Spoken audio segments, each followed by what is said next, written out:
Fala pessoal, sejam bem-vindos a mais uma aula do nosso curso de Java Básico e hoje, de uma vez por todas, você vai aprender o comando for. Não só aprender o comando for, mas toda a base, né, que envolve ele, toda a teoria, que isso vai até ajudar, né, você a entender sobre os outros laços, né? Já comentamos em vídeos passados sobre tudo que envolve a teoria do que é um laço, né, de repetição, quais são os casos que, né, a gente identifica que precisa um laço de repetição, e vimos o while, né, que é um laço, né, que ele é mais simples, né, porque a estrutura dele basicamente é ter uma parte lá que vai ser avaliada, né, uma expressão que vai ser avaliada, e caso, né, essa expressão seja verdadeira, ele continua executando o laço, né. O for ele tem uma estrutura diferente, tá? Vou explicar aqui para vocês. Então o for, né, ele tem uma estrutura um pouco diferente, por quê? Porque em primeiro caso ele tem, né, um contador. Então todo laço for ele tem um contador, né? E esse contador ele serve para controlar o laço, tá? Então isso é muito importante que você entenda. Então existe uma variável, né, que ela é responsável por controlar o laço, ok? E essa variável, ela geralmente, né, ela é identificada com, no caso, um tipo inteiro e um identificador i, né? Por que i? Né? Isso vem de uma boa prática, né, que é basicamente, né, chama de iterator, né, a variável que vai ser o, digamos, o iterador ali do laço, ok? Então, no for, eu posso, né, nesse caso, declarar minha variável aqui, né, i, certo? Inteiro i, e aí ela só vai existir aqui dentro do meu laço. Isso é importante, né, por uma questão de escopo, né, porque pode ser que eu tenha outros laços que eu utilize outras variáveis i, né, e aí para que uma variável, né, seja diferente da outra, tá? Então, a parte aqui do parênteses, né, da parte da sintaxe, da estrutura, o que é que acontece? Nessa primeira parte, eu indico quem será a minha variável que será responsável por controlar o meu for, né? E qual é o valor inicial, né, que ela vai receber quando o laço, né, for chamado, o laço, né, for executado. Então, eu vou mostrar aqui um exemplo bem simples, mas é bem legal de se entender, que eu vou mostrar todos os números, né, de 1 a 10, ok? Então eu quero que o meu i, né, inicie com o valor de 1, tá? Então essa primeira parte do for, ela é focada em você definir qual o valor inicial da variável, né, que irá controlar o seu for, beleza? Ok. A segunda parte, ela é focada em qual é a expressão, né, que será avaliada para que seu laço continue sendo executado. E como assim? Essa expressão ela deve ser verdadeira, tá? Para que o laço continue executando, ok? Então, vamos lá. E essa expressão, ela tem que, né, claro, obviamente, conter a variável que vai controlar o nosso laço.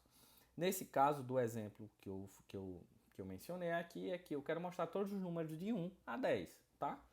Então, se eu quero mostrar todos os números de 1 a 10, e eu já disse que o meu, o meu contador i começa como 1, eu quero que ele vá até 10, não é isso? Então, a cada iteração, ele vai aumentando de 1 em 1, e aí, no final, né, ele, quando acabarem todas as iterações, ele vai mostrar de 1 a 10, beleza? Então, qual é a condição para meu laço parar? É que i seja menor ou igual a 10, ok? Então, o i ele vai tomar alguns valores, né? Ele terá alguns valores durante cada laço, né? No primeiro laço ele vai ser 1, no segundo laço ele vai ser 2, no terceiro 3 e assim sucessivamente até chegar no 10, tá? Aí eu tô falando de laço, mas você pode chamar de iteração, de ciclo, tá? Não é errado, né? Tudo remete à questão, né, do início da execução do laço até o fim de cada parte, né, do laço, ok? E nessa terceira parte eu indico o que é que o for vai fazer com o meu contador toda vez que acabar uma iteração do meu laço, tá? E o que é que você tem que entender pela iteração? A iteração é o seguinte, toda vez o laço, o que é que ele vai fazer? Ele vai verificar, primeiro passo, ele vai verificar se essa expressão é verdadeira. Se essa expressão for verdadeira, ele vai executar tudo que está dentro das chaves e acabando essa iteração todinha, esse ciclo, né, do início, do meio aqui, aí ele vai para esse fim, que é o quê? Toda vez que acabar esse ciclo de execução, ele vai executar alguma operação sobre o seu operador, sobre o seu contador, né? Que no caso aqui é o i.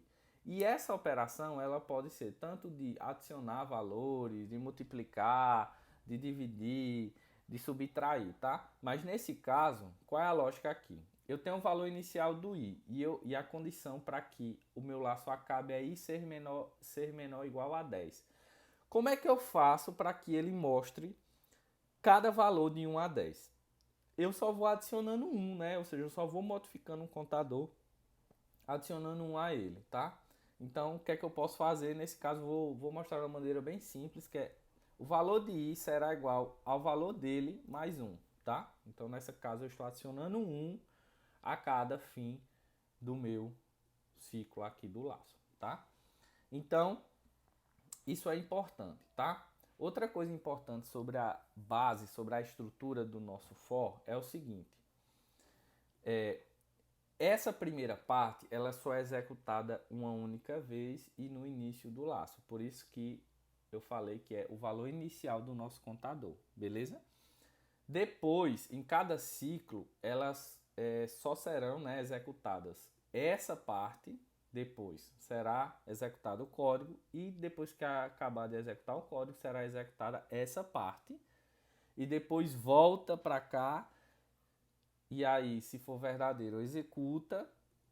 Ao acabar de executar, executa essa parte, né? Ou seja, faz a operação lá em cima do contador e assim sucessivamente. E fica nesse loop, né? Nesse ciclo, até isso daqui ser avaliado como falso, tá? Então, recapitulando, o que é que constitui um ciclo aqui no meu for? Avaliar se isso é verdadeiro, executar o código, depois que executar o código, fazer essa operação em cima do nosso contador e aí acabou o ciclo. E aí ele volta novamente, faz a avaliação, se isso aqui for verdadeiro, ele executa o código, depois de executar o código, ele faz essa operação aqui em cima do nosso contador e assim sucessivamente. Então ele fica nessa sequência sempre, né? E aí por isso que é chamado de loop, né? Ou de laço, né? Ou de comando de repetição. Beleza. Então, como era que eu faria aqui? Eu colocaria um system out, colocaria o i, tá? E aí, o que é que vai acontecer? Vamos olhar aqui a execução do nosso código. Na execução do nosso código, ó, veja que o i aqui foi 1, depois foi 2, depois foi 3, 4, 5, 6, 7, 8, 9, 10. Por quê? Eu disse que o meu for ia funcionar como? O valor inicial seria 1, ele teria que ser no máximo igual a 10 e a cada ciclo eu ia aumentar 1 ao valor de i. Então, por isso que eu mostrei, né, todos os valores de 1 a 10. Por exemplo, se eu quisesse aumentar de 2 em 2, né? Aí então colocaria i é igual a i mais 2. O que é que vai aparecer diferente? Veja, ele só vai mostrar os números ímpares. Por quê? Veja só, no primeiro momento eu vou ter i igual a 1, certo? Aí ele vai lá e vai perguntar, i é menor ou igual a 10? É, então executa. Ele vai executar, mostrou 1. Beleza. Quando ele terminou, ele fala 1 é igual a 1 mais 2. Então, i agora é igual a 3. 3 é menor ou igual a 10? É. Ele imprime o 3, volta para cá. 3, o i agora será igual a 3 mais 2, que será 5. Então, o i é 5. 5 é menor ou igual a 10?